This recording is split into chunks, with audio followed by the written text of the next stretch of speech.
એક પછી એક અવગુણ કાઢ હરિનો માર્ગ આયો છે હાથ મારે એક પછી એક અવગુણ કાઢ હરિનો માર્ગ આયો છે હાથ મારે હાથમાં એટલે હાથમાં ક્યારે આવે જ્યારે આવો મનુષ્ય અવતાર મળ્યો હોય ને ત્યારે કોઈક આપણને સમર્થ સદગુરુ મળે ને ભગવાનને ભજવાનો માર્ગ આપણા હાથમાં આવે છે.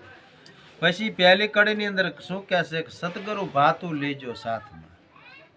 બીજું ભાતું લીધું નહીં, કઈ કીધું નહીં, પણ સતનું ભાતું કીધું.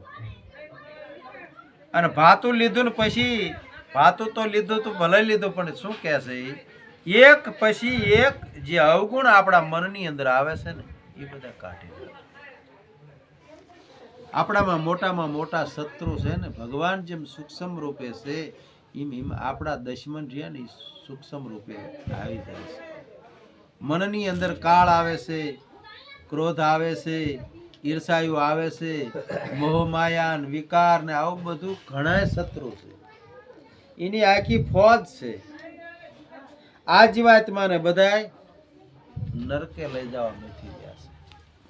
અને સત વસ્તુ જો ને સત વસ્તુ એક જ આપણને ભગવાનના પરમ પદને પમાડવા હાટું લઈ જાય છે.